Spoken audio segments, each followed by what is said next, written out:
Hello everyone. Date है आज की 13 सितंबर 2023 और स्वागत है आप सभी का एडिटोरियल डिस्कशन में। देखो, आपके मन में बहुत सारे सवालों के बौछार आए, उससे पहले ही मैं उनको शांत कर देता हूँ।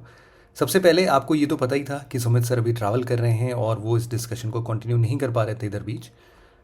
सेकेंडली, देवेंद्र सर को भी किसी बहुत इंपॉर्टेंट रीज़न से ट्रैवल करना पड़ रहा है और वो भी इस डिस्कशन को कंटिन्यू नहीं कर पा रहे थे। बट हमारी पढ़ाई बहुत इंपॉर्टेंट है, हम एक भी दिन उसको मिस करना अफोर्ड ही नहीं कर सकते हैं। तो इसीलिए इस डिस्कशन को मैं कंटिन्यू कर रहा हूँ। फटाफट से देख लेते हैं कि कौन से आर्टिकल्स आज हमें डिस्कस करने हैं। देखो, G20 का जो अभी समिट हाल फिलहाल में हुआ है ना, तो उस टाइम पर तो सिर्फ ऊपर ऊपर से बातें हुई होंगी, जो भी बाइलेटरल मीटिंग्स हुई, कुछ ग्रुप्स के अंदर में मीटिंग्स हुई, लेकिन अब उन पे डिटेल में चर्चा होगी। जैसे कि पहला आर्टिकल जो आज का हमारा है वो इंडिया और सऊदी अरेबिया के स्ट्रैटेजिक पार्टनरशिप से रिलेटेड है। तो स्ट्रैटेजिक पार्टनरशिप जो है वो आखिरकार किन मेजर पॉइंट्स पर टिका हुआ है, उसके कुछ 8 ऐसे मेजर पॉइंट्स हैं और साथ ही साथ क्या कुछ चैलेंजेस हैं और उन चैलेंजेस का समाधान हम कैसे कर सकते हैं, उनके बारे में डिटेल से चर्चा करेंगे। दूसरे नंबर पर आपको पता होगा G20 अब G21 बन गया भाई। क्यों? क्योंकि अफ्रीकन यूनियन को परमानेंट मेंबरशिप मिल गई। तो किसी भी portion of the world economy को अगर G20 जैसे बड़े ऑर्गेनाइजेशन या फिर बड़े प्लेटफॉर्म पर हिस्सा मिलता है तो कोई ना कोई रीज़न, कोई तो कोई बेस होगा ना। देखो, इसके लिए एक बहुत ही मेजर इंपॉर्टेंट पॉइंट आया क्रिटिकल मिनरल्स का। ये क्रिटिकल मिनरल्स क्या है, इसके बारे में डिटेल से चर्चा करेंगे। लेकिन ये एक ऐसा कंपोनेंट है जो कि अफ्रीकन यूनियन को पूरे ग्लोबल इकोनॉमी में इस्टेब्लिश कर सकता है। तो पूरा स्वॉट एनालिसिस करेंगे हम लोग अफ्रीकन यूनियन का, जिसमें हम लोग स्ट्रेंथ, वीकनेस, अपॉर्चुनिटी और थ्रेट, इन सभी पॉइंट्स पर डिस्कशन करेंगे क्रिटिकल मिनरल्स को लेके। और तीसरा एक यहाँ पर द हिंदू का आर्टिकल है जहाँ पर हम लोग एक दूसरा डिस्प्यूटेड बॉर्डर पॉइंट पर बात कर रहे होंगे, जिसको हम लोग रोग चैनल बोलते हैं। अभी हाल फिलहाल में हमारे होम मिनिस्टर साहब इस चैनल को विजिट कर रहे थे, तो वहाँ पर उन्होंने बहुत सारे चैलेंजेस वैसे तो ऑलरेडी देखे हुए थे, उसमें बहुत सारे सुधार आए हैं। जो हमारा फर्स्ट लाइन ऑफ डिफेंस है, बॉर्डर सिक्योरिटी फोर्स, ये ऐसे चैनल्स पर बहुत सारे प्रॉब्लम्स झेल रहा था और हमारी बॉर्डर को भी बहुत सीरियस थ्रेट था। इवन जो 26/11 वाला मुंबई अटैक आपने देखा था ना, ये मुंबई टेरर अटैक भी कहीं ना कहीं इसी रोग चैनल से ही रिलेटेड है। तो उन सभी पॉइंट्स पर हम डिस्कशन करेंगे कि कैसे हम अपने बॉर्डर सिक्योरिटी को स्ट्रेंथन कर रहे हैं और उनमें क्या क्या पॉइंट्स हैं, और कैसे ये सर क्रीक वाला जो ये पोर्शन है जहाँ पर रोग चैनल की बात कर रहे हैं, उसको कैसे हमने रिजॉल्व किया है, या फिर अभी और भी पॉइंट्स हैं रिजॉल्व करने के लिए, बट काफ़ी हद तक हमने इस पर उपलब्धि हासिल कर ली है। आज का हमारा सबसे पहला आर्टिकल है इंडिया सऊदी अरेबिया के स्ट्रैटेजिक रिलेशन से। आप जीएस पेपर 2 के इस आर्टिकल से आप इस पोर्शन को रिलेट कर सकते हो। देखो, सबसे पहले ना एक हिस्ट्री जानने की ज़रूरत है हमें कि कैसे ये स्ट्रैटेजिक पार्टनरशिप बिल्ड हुआ। आप सबको ये बता देते हैं कि 2006 में दिल्ली डिक्लेरेशन था एक। तो ये दिल्ली डिक्लेरेशन के अंतर्गत बहुत सारे लेवल्स पर विजिट्स वगैरह स्टार्ट हो गए। उस टाइम पर एपीजे अब्दुल कलाम साहब, उस टाइम पर मनमोहन सिंह, ऐसे बहुत सारे ग्रेट लीडर्स हमारे यहाँ से विज़िट करे सऊदी अरेबिया में। और इन सभी को फॉलो किया बहुत सारे मिनिस्टीरियल लेवल की मीटिंग्स में, एकेडमीशिया की मीटिंग्स हुई, मीडिया लेवल पर मीटिंग्स हुई, ऐसे बहुत लेवल पर मीटिंग्स चल रही थी। तो हम लोग को समझ में आया कि भाई अपने पास ना कन्वर्ज करने के लिए बहुत अच्छे अच्छे पॉइंट्स हैं। तो जब खूब अच्छी अच्छी मीटिंग्स हो गई ना, तो 2010 में हम लोगों ने एक रियाद डिक्लेरेशन साइन किया। ये जो रियाद डिक्लेरेशन है ना, ये हमारे बायलैटरल रिलेशनशिप को स्ट्रैटेजिक रिलेशनशिप या फिर स्ट्रैटेजिक पार्टनरशिप में एक्सपैंड कर देता है, जहाँ पर हम लोग सिर्फ ऊपर ऊपर से बात नहीं कर रहे हैं। अब हम लोग अपने सिक्योरिटी को लेके बहुत डिटेल में बात कर रहे हैं, डिफेंस टाइप्स को लेके बहुत डिटेल में बात कर रहे हैं, इकोनॉमिक एंगल पर बात कर रहे हैं, और ये भी बात कर रहे हैं कि भाई G20 वगैरह जैसी चीज़ों पर हम लोग एक साथ रहेंगे, एक साथ कंट्रीब्यूट करेंगे। लेकिन अब 2010 नहीं, अब 2023 चल रहा है। बीच में हमारे प्राइम मिनिस्टर श्री नरेंद्र मोदी जी भी सऊदी अरेबिया विजिट करे थे, 2019 में गए थे। तो वहाँ पर भी बहुत सारी ऐसी स्ट्रैटेजिक पार्टनरशिप की मीटिंग्स हुई थी।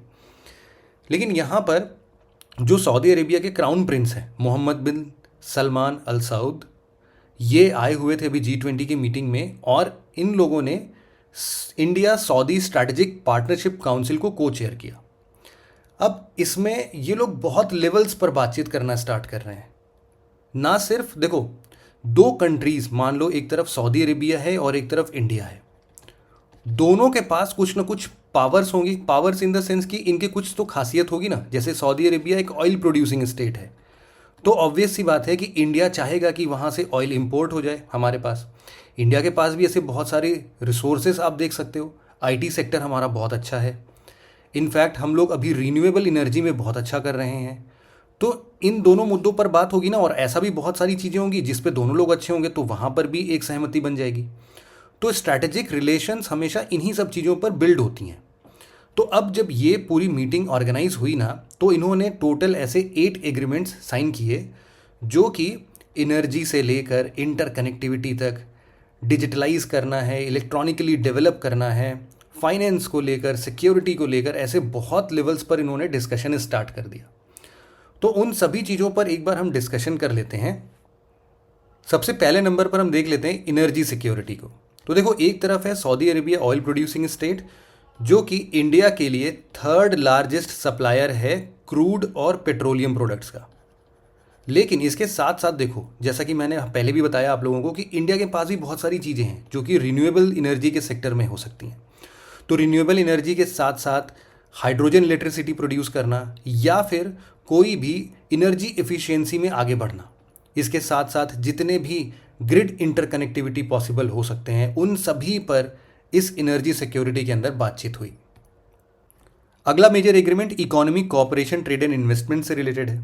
देखो, दोनों कंट्रीज के बीच में जो बायलैटरल ट्रेड है ना, ये इधर बीच 23% तक इंक्रीज हुआ है, और ये टोटल कितना हो गया है? Approximately $52 billion. ये जो $52 बिलियन हैं, ये बायलैटरल ट्रेड है। अब इसमें सऊदी अरेबिया के लिए इंडिया जो है वो सेकंड नंबर पर आता है अगर हम लोग ट्रेड पार्टनर की बात करें, और इंडिया के लिए सऊदी अरेबिया फोर्थ नंबर पर आता है। तो एक बात बताना, इंडिया के लिए सऊदी अरेबिया फोर्थ नंबर पर है, तो बाकी कौन कौन से हैं? देखो, आपको वैसे तो गेस लग ही गया होगा। सबसे पहले नंबर पर यूएस होगा, दूसरे नंबर पर ऑफकोर्स चाइना होगा, तीसरे नंबर पर यूएई है, और फिर चौथे नंबर पर सऊदी अरेबिया है। और इनके लिए सेकंड नंबर पर है, तो पहले नंबर पर कौन होगा? सऊदी अरेबिया के लिए ये भी बहुत ऑब्वियस आंसर है आपके पास, चाइना। लेकिन इन सब चीज़ों को हटा देते हैं और अभी इंडिया और सऊदी अरेबिया की बात करते हैं। तो इंडिया और सऊदी अरेबिया में ये जो 52 बिलियन का ट्रेड पार्टनरशिप है ना, ये बेसिकली इस बारे में डिस्कस करता है कि हम लोग आगे चल के कुछ पेट्रोकेमिकल्स में तो ऑलरेडी इन्वेस्टमेंट कर ही रहे हैं, लेकिन इसके साथ साथ हम लोग फर्टिलाइजर्स में भी ट्रेड करते हैं, एग्रीकल्चर और फूड इंडस्ट्री में भी ट्रेड करते हैं। तो इस तरीके से हमारा ट्रेड एफिशिएंसी और बढ़ जाएगा और हम लोग और अच्छे से कोऑपरेट कर सकेंगे। इन्होंने एक west coast refinery project, Maharashtra में ये प्रोजेक्ट हो रहा है, इस पे बात की है कि हम लोग $50 बिलियन इन्वेस्ट करते हैं।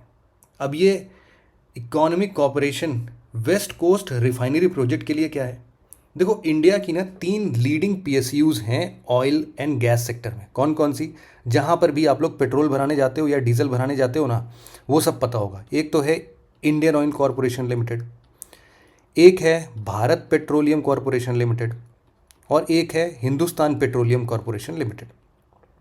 तो देखो, इन सभी जगहों पर इन 3 लोगों ने मिलकर एक पार्टनरशिप लिया था 50:25:25 रेशियो में।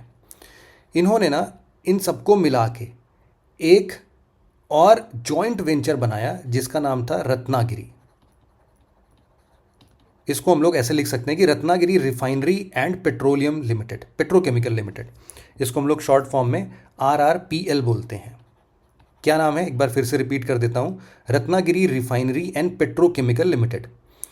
अब इसमें क्या हुआ ना कि इस जॉइंट वेंचर में कुछ बाहर की कंट्रीज भी आना स्टार्ट हो गए, जैसे कि सऊदीया से या फिर सऊदी अरेबिया से अरमैको एक कंपनी है, वो इन्वेस्ट करने के लिए तैयार है।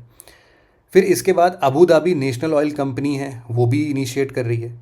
तो ऐसे करके ना हम लोग ये चाहते हैं कि ये जो वेस्ट कोस्ट रिफाइनरी प्रोजेक्ट है, ये ना सिर्फ अभी के लिए हमारे लिए एक one of the major project बने, बट आगे चल के पूरे विश्व का एक मेजर रिफाइनरी प्रोजेक्ट तैयार हो।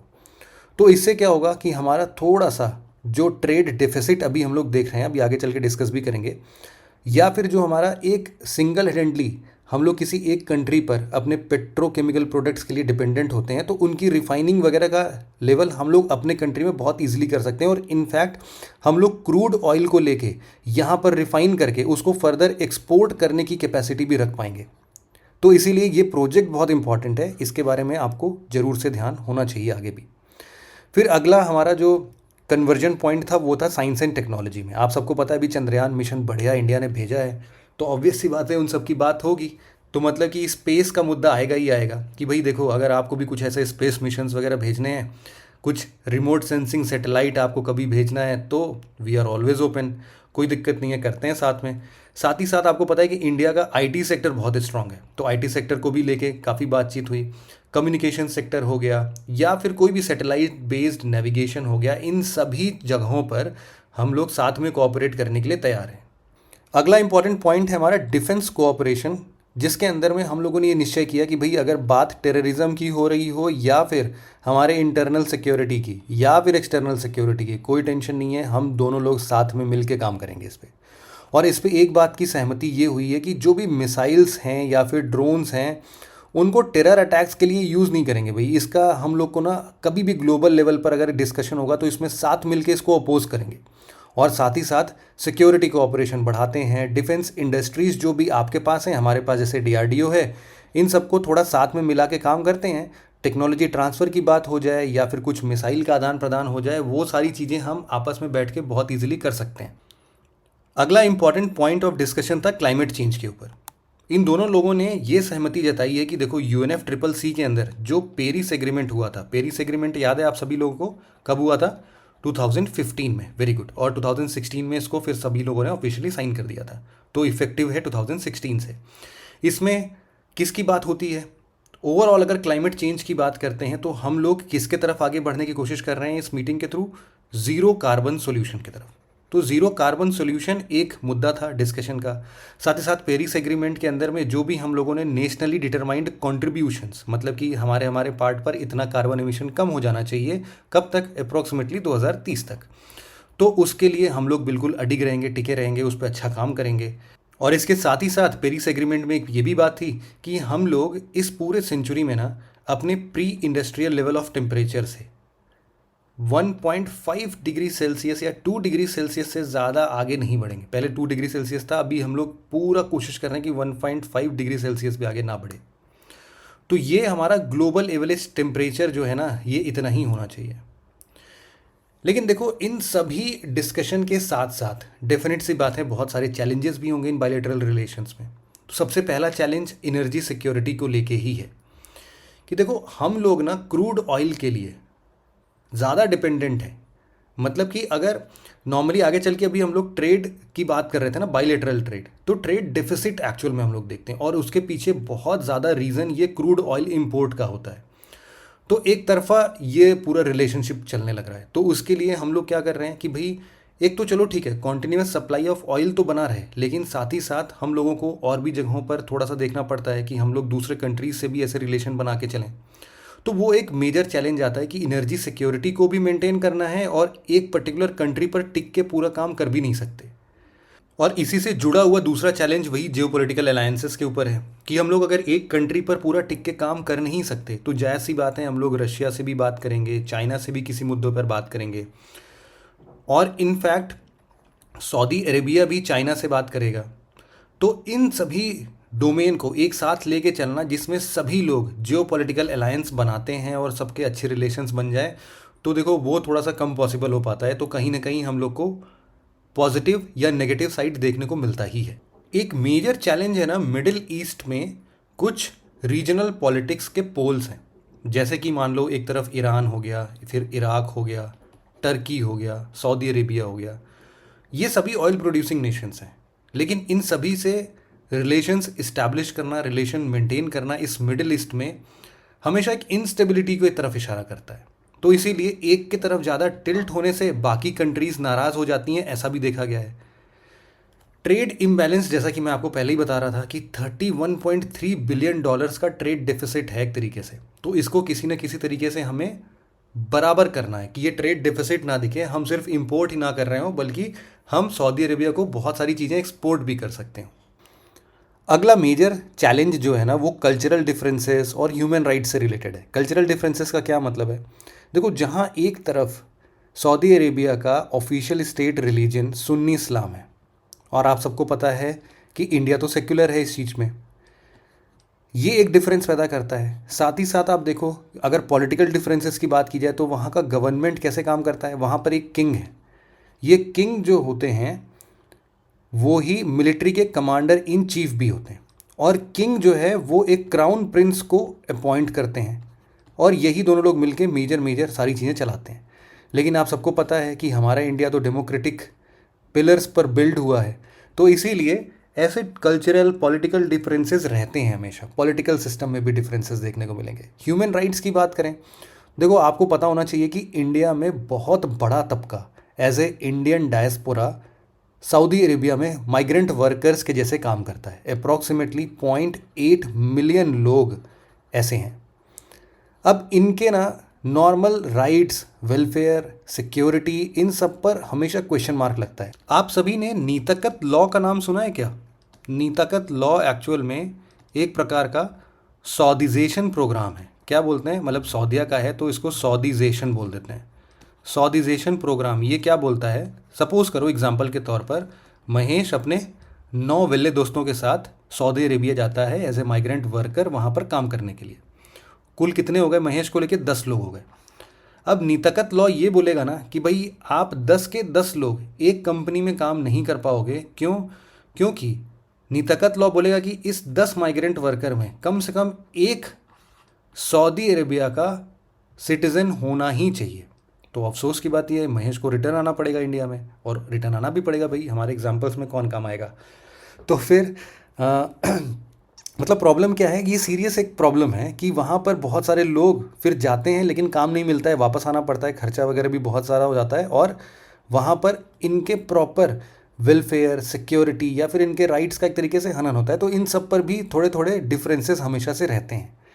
काउंटर टेररिज्म एंड सिक्योरिटी, देखो दोनों ही कंट्रीज़ में टेररिज्म, एक्सट्रीमिज़म, ये सारी चीज़ें हैं जिसका थ्रेट हमेशा मिलता रहता है। तो ये भी कुछ चैलेंजेस आपस में ही पोज कर देते हैं हमारे लिए इन बायलैटरल रिलेशंस को स्ट्रॉन्ग करने के लिए। कुछ लेबर इश्यूज और डायस्पोरा वाली बात मैंने ऑलरेडी कर दी, नीतकत लॉ का बता दिया मैंने आपको। वे फॉरवर्ड क्या हो सकता है? देखो जो भी प्रॉब्लम्स थे उनको रिजॉल्व करते हैं फटाफट से। तो सबसे पहले जो हम लोग का एक ट्रेड डिफिसिट था, उस इकोनॉमी टाई को हम थोड़ा सा डाइवर्सिफाई कर दें। हम थोड़े डिजिटल टेक्नोलॉजी में, आईटी सेक्टर में, फार्मास्यूटिकल्स में, जिसमें जिसमें हम अच्छे हैं, हेल्थ केयर में, थोड़ा हम भी एक हाथ आगे बढ़ के एक्सपैंड करें सऊदी अरेबिया में, जिससे कि ये डिफिसिट थोड़ा कम हो।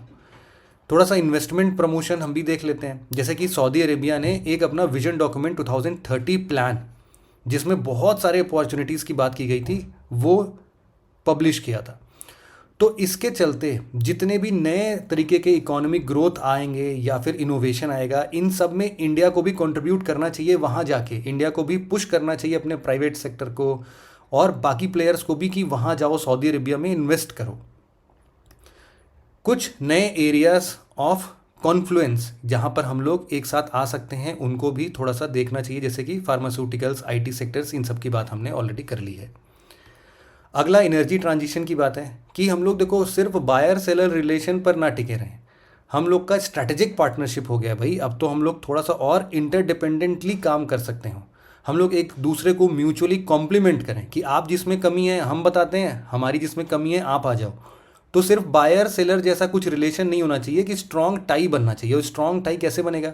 देखो स्ट्रॉन्ग टाई बनने के लिए आप सबको पता है कि पर्सन टू पर्सन कनेक्ट बहुत ज़रूरी है। तो जैसे अभी हम लोग कल्चरल डिफरेंसेस की बात कर रहे थे, उसमें भी ऐसे कुछ प्रोग्राम्स वगैरह में रन करने चाहिए जिससे कि कल्चरल टाई-अप्स हमारे थोड़े और स्ट्रांग हो सकें, एजुकेशनल एक्सचेंज होने चाहिए, लेबर राइट्स और इंडियन डायस्पोरा को थोड़ा सा इम्प्रूव करते हैं हम। इसके अलावा जितने भी ग्लोबल मुद्दे हैं जो कि इंटरनेशनल फोरम्स पे या फिर ऑर्गेनाइजेशंस में डिस्कशन होते हैं, जैसे कि ग्लोबलाइजेशन को लेके है, टेररिज्म को लेके है, हेल्थ क्राइसिस को लेके, क्लाइमेट चेंज को लेके है, इन सभी मुद्दों पर हम लोग मल्टीलेटरल कोऑपरेशन में साथ दें। तो ये पूरा आर्टिकल हमने डिस्कस कर लिया इंडिया और सऊदी अरेबिया के स्ट्रैटेजिक पार्टनरशिप को लेके। अगला आर्टिकल हमारा क्रिटिकल मिनरल से रिलेटेड है और साथ ही साथ अफ्रीकन यूनियन इस क्रिटिकल मिनरल को कैसे रिजॉल्व कर सकते हैं, इनकी प्रॉब्लम को कैसे रिजॉल्व कर सकते हैं, उस पर चर्चा करते हैं। तो ये पूरा आर्टिकल को आप जीएस पेपर 2 के इस टॉपिक के साथ रिलेट कर सकते हो। देखो, सबसे पहले ना हमें क्रिटिकल मिनरल्स का मतलब ही समझ लेना चाहिए ताकि आगे चल के हम लोग को कोई प्रॉब्लम ना हो। क्रिटिकल मिनरल्स वो एसेंशियल मिनरल्स होते हैं जो कि किसी भी इकोनॉमिक डेवलपमेंट या फिर नेशनल सिक्योरिटी में किसी नेशन को आगे पुश करते हैं। आप इस तरीके से ऐसा भी बोल सकते हो कि देखो, जहाँ पर भी किसी मिनरल के सप्लाई शॉर्टेज से कुछ प्रॉब्लम आ जाए या फिर इस सप्लाई शॉर्टेज से उसकी पूरी इकोनॉमी डगमगा जाए, हिल जाए, उसका एक बड़ा इम्पैक्ट पड़ने लगे, ऐसे रॉ मटेरियल्स, ऐसे रॉ मिनरल्स को हम लोग क्रिटिकल मिनरल्स बुलाते हैं। समझ में आ गया? मतलब कि इसमें ना दो चीज़ें होती हैं। एक तरफ तो सप्लाई रिस्क होता है, मतलब कि अगर सप्लाई शॉर्टेज हुआ तो बहुत बड़ा रिस्क होगा। और दूसरा क्या है, इकोनॉमिक इम्पॉर्टेंस, कि इसके चलते क्या होगा कि हमारी पूरी इकोनॉमी हिल जाएगी। तो अगर ये दो टर्म आपको याद रहा ना तो आप क्रिटिकल मिनरल को बहुत अच्छे से समझ लोगे।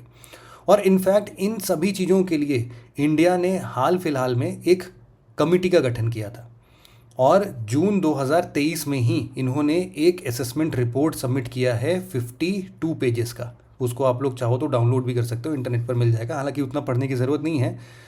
मिनिस्ट्री ऑफ माइंस के अंतर्गत ये जब असेसमेंट रिपोर्ट पब्लिश किया गया तो उन्होंने ऐसे टोटल 30 क्रिटिकल मिनरल्स आइडेंटिफाई किए। इंडिया क्यों कर रहा है ये सब? देखो, आगे आने वाला टाइम जो है ना वो कहीं ना कहीं किसके ऊपर डिपेंडेंट है? टेक्नोलॉजीज़ के ऊपर, सेमीकंडक्टर्स के ऊपर, विंड पावर के ऊपर, रीन्यूएबल एनर्जी। बात हमारी सोलर पैनल्स की हो, विंड टर्बाइंस की हो या फिर एडवांस बैटरीज। अभी हम लोग ई व्हीकल्स की बात करते हैं ना, उसके लिए बैटरी वगैरह कहाँ से लेके आएंगे? ये एडवांस बैटरी। इन सब जगहों पे जो मटेरियल्स यूज़ होते हैं वो हैं क्रिटिकल मिनरल्स। तो आपको समझ में आ रहा है ना कि ग्लोबली कितना ज़्यादा इंपॉर्टेंट है कि अगर अब हमें आगे फ्यूचर में टेक्नोलॉजिकली ग्रो करना है तो बिना क्रिटिकल मिनरल्स के कर ही नहीं सकते हम लोग, है ना। कौन कौन से मिनरल्स हैं वैसे? अगर आपको एक आइडिया दे दूं मैं, लिथियम का नाम सुना ही होगा वैसे तो। लिथियम है, कोबाल्ट है, निकल है, वैंडियम है, नियोबियम एक करके आता है वो है, थोड़ा कठिन नाम नहीं बोलता हूँ मैं। रेनियम, जर्मेनियम, ग्रेफाइट आप सबको ने सुना होगा। इवन मैंगनीज या फिर क्रोमियम, सिलिकन, ये सब के सब क्रिटिकल मिनरल्स के पार्ट हैं। अलग अलग देशों ने वैसे तो देखो अलग अलग टाइप्स ऑफ क्रिटिकल मिनरल्स निकाले हैं। पूरे वर्ल्ड वाइड देखा जाए तो मोर देन 60 क्रिटिकल मिनरल्स हो सकते हैं, बट इंडिया ने अपने लेवल पर ऐसे अप्रॉक्सीमेटली 30 क्रिटिकल मिनरल्स ही आइडेंटिफाई किए हैं। तो एक बार अब इस पूरे आर्टिकल को अफ्रीकन यूनियन के पर्सपेक्टिव से समझने की कोशिश करते हैं, है ना। बेसिक्स तो अब हमें समझ में आ गया। कॉन्टेक्स्ट बहुत सिंपल सा था कि जब 21st permanent member African union को बनाया गया तो उसके लिए ग्लोबल साउथ को एक नया आवाज़ तो देना है, लेकिन साथ ही साथ ग्लोबल इकोनॉमी में कंट्रीब्यूट कैसे करोगे, वो अपॉर्चुनिटी कैसे मिलेगी, उसका आंसर था क्रिटिकल मिनरल्स के थ्रू। तो यहाँ पे अगर आपको एक थोड़ा सा रफ आइडिया अगर देना हो ना तो आप ऐसे समझ सकते हो कि अप्रॉक्सीमेटली कोबाल्ट जो होता है एक ऐसा ही क्रिटिकल मिनरल है। इसका डिमांड जो है ना पिछले 5 सालों में अप्रॉक्सीमेटली 70% बढ़ गया है। सिमिलरली निकल का 40% बढ़ गया है। इस तरीके से दूसरे लिथियम है, इन सब का डिमांड जो है ना 3 गुना 4 गुना हो चुका है। तो इस हिसाब से जैसे क्रिटिकल मिनरल्स की डिमांड बढ़ती जा रही है तो इनकी भरपाई कौन करेगा? तो इन्हीं सब चीज़ों पर हम एक बार स्वोट एनालिसिस कर लेते हैं। और आगे चल के हम लोग अफ्रीकन यूनियन की बात कर रहे हैं तो एक बार इसको भी समझ लेते हैं। देखो, बहुत पहले ना सभी अफ्रीकन कंट्रीज़ को मिला के एक ऑर्गेनाइजेशन था जिसका नाम था ऑर्गेनाइजेशन ऑफ अफ्रीकन यूनिटी। ये जो अफ्रीकन यूनिटी वाला ऑर्गेनाइजेशन है ये ही 2002 में अपने सक्सेसर के तौर पर ये बन गया अफ्रीकन यूनियन, ठीक है। और जायज़ सी बात है, जैसे बाकी सभी देश इसमें इन्वॉल्व रहेंगे तो ये लोग क्या बात करेंगे कि भाई सभी देश आपस में मिलजुल के रहे, यूनिटी मस्त बिल्कुल बनी रहे इनके बीच में। कोई भी वीकनेस आता है तो साथ में मिल बैठ के साथ में लड़ेंगे, अपॉर्चुनिटीज़ वगैरह साथ में देखते हैं, डेवलपमेंटल स्टेजेस पर कुछ भी चीज़ें होंगी तो उसको भी साथ में लेके चलेंगे, कोऑपरेट करेंगे हर मुद्दे पर। यही सारी बातें अफ्रीकन यूनियन कहता है। तो हम लोग बेसिकली बात करने वाले थे स्वोट एनालिसिस पर कि भाई वर्ल्ड की क्रिटिकल मिनरल चैलेंज को रिजॉल्व करने के लिए अफ्रीकन यूनियन का ऐसा क्या रोल हो सकता है, उसके बारे में स्वोट एनालिसिस कर लेते हैं। स्वोट एनालिसिस में क्या क्या आता है? एक आता है स्ट्रेंथ, एक आता है वीकनेस, एक आता है अपॉर्चुनिटी और एक आता है थ्रेट। तो इन सभी पर एक बार डिस्कशन करते हैं। देखो, सबसे पहले तो स्ट्रेंथ की बात करते हैं। स्ट्रेंथ में तो यहाँ पर कुछ डेटा ऑलरेडी दिया हुआ है, आप यहाँ से पढ़ो कि पूरे विश्व का जितना टोटल रिजर्व है ना, उसका अप्रॉक्सीमेटली 30% ऐसे क्रिटिकल मिनरल का रिजर्व तो इनके पास में है। मैंगनीज का 85%, प्लैटिनम का 80%, कोबाल्ट का 47%, ग्रेफाइट का 21%, कॉपर का 6%। ये सारे के सारे कहाँ मिलते हैं? अफ्रीकन यूनियन के अलग अलग कंट्रीज़ में। इवन आप ये समझो कि Democratic Republic of Congo DRC जो है, इसके पास cobalt reserve along with Zimbabwe के लिथियम डिपॉजिट पूरे ग्लोबल सप्लाई चेन को ना ट्रीट करते हैं, मतलब यही पूरी भरपाई करते हैं। तो आप समझ रहे हो इनकी इंपॉर्टेंस क्या है। तो ये तो देखो बात हो गई किसकी? स्ट्रेंथ की। वीकनेस क्या है? देखो, वीकनेस बहुत सारी चीज़ों पर है, जैसे कि रिसोर्स कर्स। रिसोर्स कर्स एक टर्म है एक्चुअल में, जो इस टाइम पर ऐसे नेशंस को दिया जाता है जिसके पास प्लेंटी ऑफ रिसोर्सेज ऐसे होते तो हैं, लेकिन इनको यूटिलाइज करने के लिए बहुत सारी प्रॉब्लम्स का इनको सामना करना पड़ता है। जैसे कि बहुत बार पॉलिटिकल इंस्टेबिलिटी होती है, टेक्नोलॉजी का सफिशिएंट रूप से डेवलप ना होना। रिसोर्सेज तो हैं लेकिन इसका बेनिफिट ना कोई और कंट्री उठाता है। ऐसे सिचुएशन को हम लोग बोलते हैं रिसोर्स कर्स। ये इनकी वीकनेस है। बहुत बार चाइना जैसे मेजर कंट्रीज जो होते हैं ना, इनको उधार तो दे देते हैं, लेकिन ये लोग हाई इंडेटनेस के चक्कर में फंस जाते हैं। तो हाई इंडेटनेस के चलते ये लोग फर्दर डेवलप नहीं कर पाते हैं। ये भी इनकी एक वीकनेस हो जाती है। इसके साथ साथ एक पॉइंट आता है, आप इसको समझ सकते हो रिसोर्स नेशनलाइजेशन से। जैसे रिसोर्स कर्स है ना, इसी तरीके से एक रिसोर्स नेशनलाइजेशन भी होता है। इसका क्या मतलब होता है कि देखो, जब भी किसी कंट्री के पास ऐसे प्लेंटी या एबंडेंट ऑफ रिसोर्सेस आने लगते हैं ना, तो उसको लगता है कि सब अपना ही है। तो सारा चीज़ कंट्री या फिर जो वहाँ का पॉलिटिकल सेटअप होता है वो अपने हाथ में लेने की कोशिश करता है, और इससे क्रिएट होता है बहुत ज़्यादा टर्मोइल उनके लोकल लोगों के बीच में। तो अब जैसे ये टर्मोइल क्रिएट होता है ना, तो यहाँ पर बढ़ने लगते हैं आपके सिक्योरिटी थ्रेट्स। क्योंकि देखो, अब जो भी यहाँ के नॉर्मल लोग होंगे उनको पता चलेगा कि वो ही अमीर होने वाले थे, लेकिन उनके बिहाफ पर कौन अमीर हो रहा है? सरकार, या फिर जो भी चंद ऐसे लोग जो कि ऐसे रिसोर्सेज को कंट्रोल करना चाहते हैं।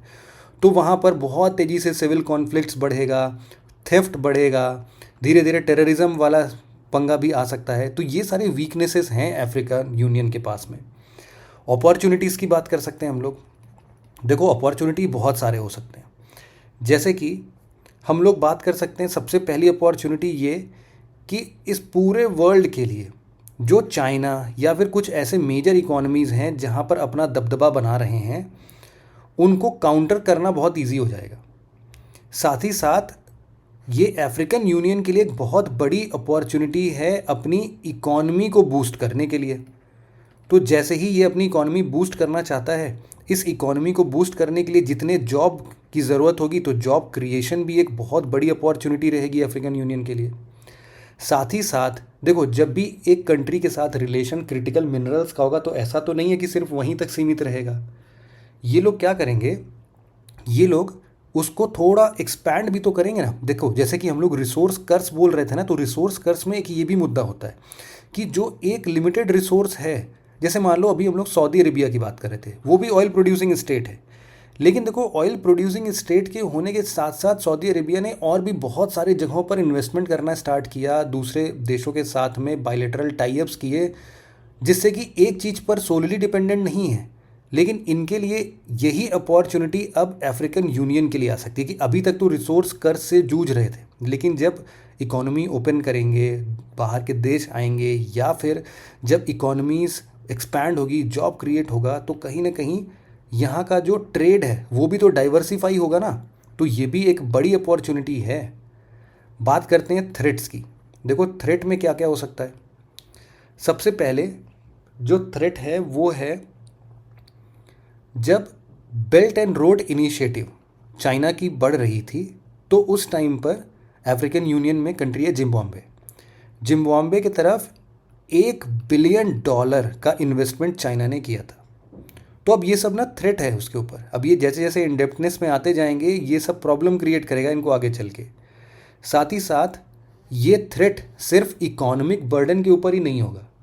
देखो ये थ्रेट ना कहीं इकोनॉमिक भी तो होगा। हम लोग क्या बात कर रहे हैं भाई, मिनरल्स को एक्सप्लॉइट करने की बात कर रहे हैं। मतलब कि इनके यहाँ पर मिनरल्स है, जाके उसको एक्सट्रैक्ट कर लो।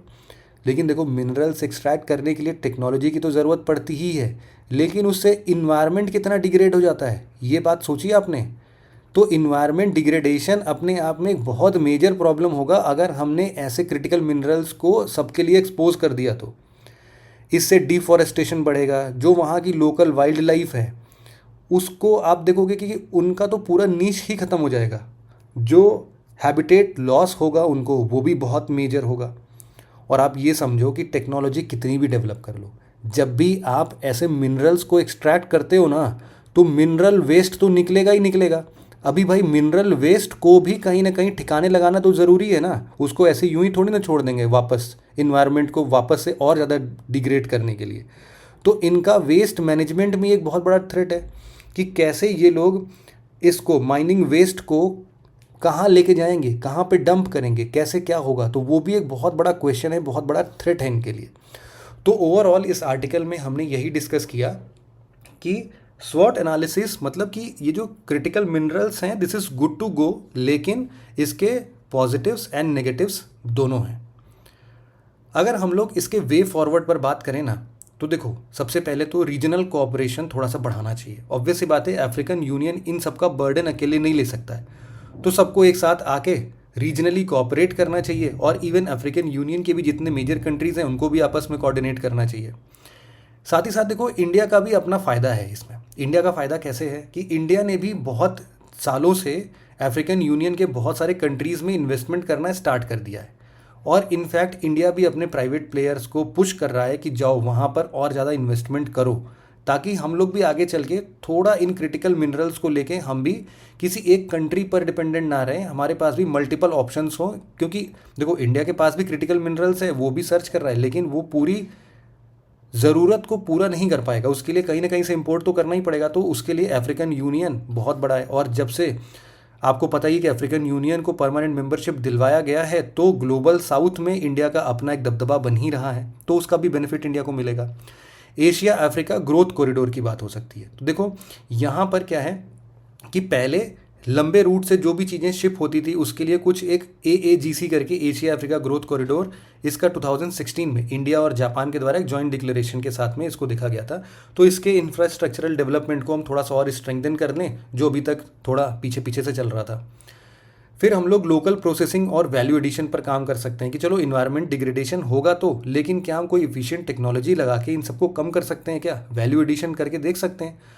और जो लोकल प्रोसेसिंग है उसको वहाँ पर बढ़ाने से फ़ायदा क्या होगा कि अफ्रीकन यूनियन की इकोनॉमी डेवलप होगी। ऐसा नहीं होगा कि वहाँ से रॉ मिनरल्स उठा के किसी दूसरे कंट्री में लेके आए और रॉ मिनरल्स का पैसा तो अफ्रीका को बहुत कम मिला, लेकिन यहाँ पर उल्टा जो दूसरा कंट्री उसको रिफाइन करके आगे प्रोड्यूस कर रहा था उसको खूब सारा प्रॉफिट मिला। तो यहाँ पर थोड़ा लोकल प्रोसेसिंग भी स्टार्ट करनी चाहिए, ये भी एक वे फॉरवर्ड हो सकता है। और जो कुछ भी करो भाई वो सस्टेनेबल डेवलपमेंट गोल के अंतर्गत हो, ये देखना चाहिए। क्यों?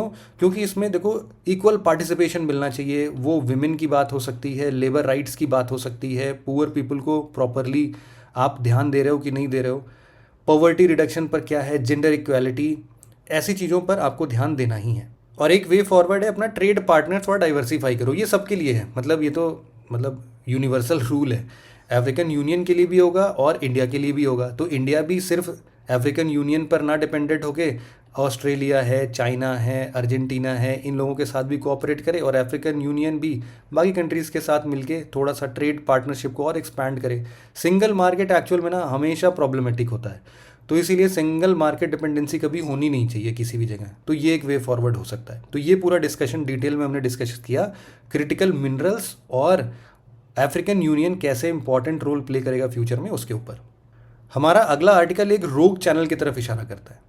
ये थोड़ा सा डिस्प्यूटेड टेरिटरी का हिस्सा है जहाँ पर टेररिज्म ये सब बहुत फ्रिक्वेंटली पाकिस्तान और इंडिया के बीच में ऐसे देखने को मिलता था। पाकिस्तान हमेशा इन चैनल्स का यूज़ करता रहता है, तो इससे ना बहुत सारा सिक्योरिटी चैलेंजेस होता है। इसीलिए आप इस आर्टिकल को GS पेपर 3 के इस टॉपिक के साथ रिलेट कर सकते हो। इस आर्टिकल को सुजन आर चिनॉय ने लिखा है। तो ये जो सर हैं ये यहाँ पर पॉइंट आउट कर रहे हैं, हाल फिलहाल में अभी हमारे union home minister Amit Shah ji वहाँ पर विजिट कर रहे थे और ये देख रहे थे कि जितने भी ऐसे BOPs हैं, मतलब कि बॉर्डर ऑब्जर्वेशन पोस्ट्स हैं, वो सही तरीके से बॉर्डर सिक्योरिटी फोर्स को हेल्प कर रहे हैं कि नहीं कर रहे हैं। इनफैक्ट इससे पहले भी ना बहुत बार जब हमारे प्राइम मिनिस्टर श्री नरेंद्र मोदी जी गुजरात के चीफ मिनिस्टर थे, वो भी बहुत बार यहाँ पर विजिट कर रहे थे, उन्होंने भी काफ़ी सारी बातें यहाँ पर की थी। और इनफैक्ट जब पावर में वो आए तो भी ये बात हुई थी कि इस डिस्प्यूटेड टेरिटरी को हम थोड़ा सा सॉल्व करेंगे। जैसा कि मैंने बताया आपको पहले भी कि 26/11 वाला जो पूरा टेरर अटैक था वो कहीं ना कहीं इस नाला या फिर इसी चैनल के थ्रू हुआ था। तो इसको एक बार डिटेल में समझते हैं एक्चुअल में क्या है डिस्प्यूट। देखो यहाँ पर एक बार देख लेते हैं इस वाले मैप में कि ये वाला जो रीज़न है ना, यहाँ पर एक लाइन है सर क्रीक। एक्चुअल में कहानी की शुरुआत होती है या फिर इस पूरे फसाद की जड़ वही है, ब्रिटिशर्स की देन है, उसको समझ लेते हैं एक बार। देखो यहाँ वाला जो एरिया है ना, ये है अपना कच्छ का एरिया, ठीक है। ये जो कच्छ का एरिया था ये ब्रिटिशर्स के टाइम पर, इंडिपेंडेंस से पहले, ये एक प्रिंसली स्टेट हुआ करता था। और यहाँ वाला जो एरिया था ये सिंध प्रोविंस था, ये आप लोग को शायद पता होगा। सिंध प्रोविंस जो है वो ब्रिटिश प्रोविंस था। तो जब पार्टीशन हो रहा था ना, तो उस टाइम पर एक ऐसा रीजन आया जहाँ पर ये क्लियर नहीं हो पा रहा था कि ये रीजन कैसे करें। इसके लिए ना मैं आपको ये दिखाता हूँ, एक बार रुको, एक बार ना इस वाले रीज़न पर चलते हैं, देखते हैं वो हमें अच्छे से थोड़ा सा समझ में आएगा। देखो यहाँ वाला जो रीज़न है ना, ये अब ध्यान से देखना, ये देखो क्या लिखा है, सर क्रीक। सर क्रीक जो है आप देख रहे हो कि इन दोनों वाटर चैनल्स के बिल्कुल बीचों बीच है। और कहीं ना कहीं ये जो इंटरनेशनल लॉ है ना वो इसको सही भी करता है कि हाँ यही होना चाहिए। लेकिन सर क्रीक की लाइन पाकिस्तान के हिसाब से ना इस वाले लाइन पर गई है, ये जो बिल्कुल इंडिया से चिपक के ये जो आपको बॉर्डर दिख रहा है यहाँ पर। और यही डिस्प्यूट है। पाकिस्तान ये चाहता है कि ये वाला जो पूरा हिस्सा है ना, सर क्रीक के इधर वाला हिस्सा, ये पूरा उसके टेरिटरी में आ जाए। और इंडिया सिंपली ये चाहता है कि नहीं, ये जो सेंटर इंटरनेशनल लॉ को फॉलो करता हुआ है कि आधा इधर होना चाहिए, वो वैसा कुछ रहे। तो यही डिस्प्यूट है। और इसके ऊपर रीज़न पर यहीं पर वो कहीं रोग चैनल है जिसका इस्तेमाल ये लोग हमेशा करते हैं। अब देख रहे हो आपकी कितना मतलब ब्रेडेड चैनल है, कोई कहीं से भी घुस के किधर भी निकल जाएगा पता नहीं चलेगा। तो ये जो पूरा रोग चैनल है ना, ये अप्रॉक्सीमेटली लगभग 22 से 25 किलोमीटर का ये रीजन है पूरा, जहाँ पर ये प्रॉब्लम क्रिएट होते हुए हमें हमेशा से दिखती है। देखो इस वाले मैप से अब आप समझ पा रहे होगे है ना कि जो ग्रीन वाली लाइन है ना यहाँ पर, ये ग्रीन वाली लाइन पाकिस्तान का मानना है और ये रेड वाली लाइन हमारा मानना है। और यही डिस्प्यूट अभी तक चल रहा है, बहुत सारी मीटिंग्स वगैरह सब हो चुकी हैं, लेकिन इसका कुछ भी अभी तक निष्कर्ष नहीं निकला है। इसमें बहुत सारी चीज़ें हैं। आप समझो कि यहाँ का जो EEZ एरिया होगा वो बहुत ज़्यादा है। मतलब आपको पता है ना कि एक्सक्लूसिव इकोनॉमिक जोन जो है वो फिर इंडिया के पक्ष में आ जाएगी, अभी पाकिस्तान यूज़ कर रहा है, मतलब हमेशा डिस्प्यूटेड रहता ही है। और इनके ब्रेडेड चैनल्स के बीच बीच में से जो ये लोग निकल कर आते हैं उसमें सर्विलेंस की बहुत बड़ी प्रॉब्लम होती है। इस चैनल में ना एक और प्रॉब्लम ये है कि जब हाई टाइड्स आती हैं ना, तो पानी जो है वो कुछ ना कुछ इंडिया के तरफ फ्लो होती है, ठीक है।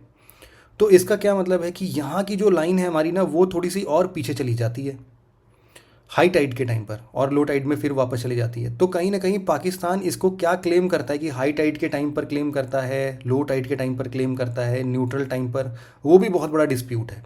और जब हाई टाइड और लो टाइड रहते हैं तो इनके मोशन में भी बहुत फ्लुएंसी आ जाती है। मतलब कि पाकिस्तान को इसका बहुत बड़ा बेनिफिट होता है कि अगर उसको कहीं पर घुसपैठ करना है, सीक्रेटली अंदर घुसना है, तो वो सारी चीज़ें हम इस रीजन में देख सकते हैं। इस रीजन का एक और प्रॉफिट आपको पता होना चाहिए कि यहाँ पर फिश या फिर फिशरीज सेक्टर बहुत अच्छे से ग्रो कर सकती है। पाकिस्तान इसका भरपूर फ़ायदा भी उठाता है। लेकिन अब वही बात है कि कभी यहाँ के जो फिशरमैन होते हैं वो पाकिस्तान पकड़ लेता है, और पाकिस्तान के कुछ फिशरमैन्स होते हैं वो कभी हम पकड़ लेते हैं, और ये सोच के कि यहाँ कोई टेरर अटैक का सीन तो नहीं है या फिर उनके तरफ से कुछ सिक्योरिटी थ्रेट्स तो नहीं है।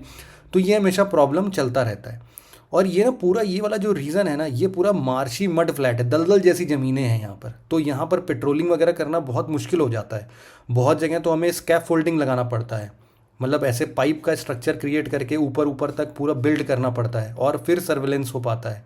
ट्रैवल नहीं कर पाते। कोई भी घुसपैठ होगा तो हमें कम से कम 3-4 घंटे का टाइम लग जाएगा कि भाई वहाँ तक हम पहुँच के इस चीज़ को पुष्टि भी कर पाएंगे कोई एंट्री किया भी है कि नहीं, और पता नहीं पकड़ में भी आएंगे कि नहीं, क्योंकि इतने ब्रेडेड चैनल्स हैं। तो ऐसे करके ना बहुत सारे इश्यूज़ हैं इस चीज़ को लेके। तो इन सब चीज़ों को रिजॉल्व करने के लिए हम लोगों ने क्या किया था, हम लोगों ने शुरुआत किया था कुछ बॉर्डर ऑब्जर्वेशन पोस्ट बनाने के लिए। तो ऐसे इन सभी बॉर्डर ऑब्जर्वेशन पोस्ट के नंबरिंग करना हमने स्टार्ट किया। ये जो भी इन हॉस्पिटेबल प्लेसेस थे ना, उन सभी जगहों को हम ऐसे धीरे धीरे करके पेट्रोलिंग एरिया की तरफ बढ़ा रहे हैं। लेकिन यहाँ की पेट्रोलिंग इसलिए भी प्रॉब्लमेटिक होती है क्योंकि टेम्परेचर देख रहे हो आप यहाँ का 50 डिग्री सेल्सियस से ज़्यादा होती है टेम्परेचर। इसीलिए पेट्रोल करना ऑन फूट थोड़ा इम्पॉसिबल सा हो जाता है। और इनफैक्ट पेट्रोलिंग को और ज़्यादा स्ट्रेंथन करने के लिए अभी अभी हमने इटली से कुछ ऑल टेरेन व्हीकल्स मंगाए हैं। जब से ये ऑल टेरेन व्हीकल्स आए हैं तब से हमारी सर्विलेंस और स्ट्रांग हो गई है।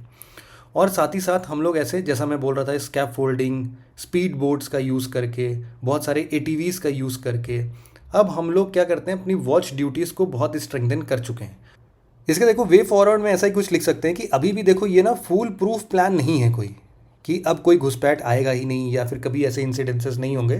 तो उन सब के लिए हम क्या कर सकते हैं कि अपने सर क्रीक लाइन के इधर अपने तरफ में हम लोग एक एम्बैंकमेंट बनाएं, कुछ पक्का स्ट्रक्चर क्रिएट करें, जिससे कि जो टाइड्स आने हैं वो थोड़ा सा कंट्रोल हो, बिल्कुल आगे ही ना बढ़ जाए। और इसके जस्ट बगल में हम कुछ पक्का रोड भी बनाएं। ये रोड हमारे बॉर्डर सिक्योरिटी फोर्स को ईजिली मूव करने में हेल्प करेंगे। किसी भी चीज़ की ज़रूरत पड़ती है तो इंस्टेंटली पहुंच पाएंगे। जब तक ऐसा कुछ सॉलिड स्ट्रक्चर नहीं बनता है ना, तब तक हम इसको फुल प्रूफ नहीं बुला सकते हैं, और इसको हमें ऐसा करना चाहिए।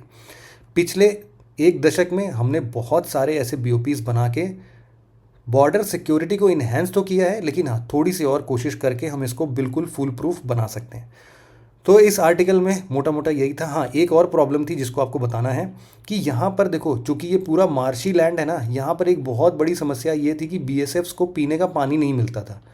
तो इसके लिए भी अभी गवर्नमेंट ने स्टेप लिया था कि नर्मदा रिवर वाटर को ही हम लोग पाइप स्ट्रक्चर से यहाँ पर BOPs तक पहुँचा देंगे, जितने भी ऐसे पोस्ट्स हैं, ताकि ड्रिंकिंग वाटर सप्लाई की कोई दिक्कत ना हो वहाँ पे। तो ये पूरा आर्टिकल हमने डिस्कस किया इस रोग चैनल को लेके। और फाइनली आपके लिए 2 क्वेश्चंस हैं। सबसे पहला क्वेश्चन बोलता है कि despite changing geopolitical scenario in south west Asia, आपको ये एनालाइज करना है कि इंडिया और सऊदी अरेबिया का ये जो बायलैटरल रिलेशन है वो करंट कॉन्टेक्स्ट में कैसा चल रहा है, और क्या मेजर चैलेंजेस हैं इंडिया के लिए इस रिलेशनशिप को मेंटेन करने के लिए। दूसरा क्वेश्चन है क्रिटिकल मिनरल्स के रिलेटेड, कि अफ्रीका अभी तो फिलहाल के लिए चलो 30% ऑफ द वर्ल्ड रिजर्व्स को अप्रोक्सीमेटली कंट्रीब्यूट कर रहा है क्रिटिकल मिनरल्स के फॉर्म में, लेकिन आपको क्रिटिकली एग्जामिन करना है कि क्या अफ्रीका ग्लोबल डिमांड ये जो क्रिटिकल मिनरल्स का है उसको रिजॉल्व कर सकता है या नहीं, है ना। तो इन दोनों आर्टिकल्स को हमने बहुत डिटेल में आज डिस्कस किया है। कमेंट सेक्शन में आप डेफिनेटली इन दोनों के आंसर्स को ब्रीफ में पॉइंट वाइज केवल मेंशन कर सकते हो। तो फिर मिलते हैं अपने नेक्स्ट आर्टिकल के डिस्कशन में। तब तक के लिए जय Hind. Thank you very much for listening it very patiently friends. Have a nice day.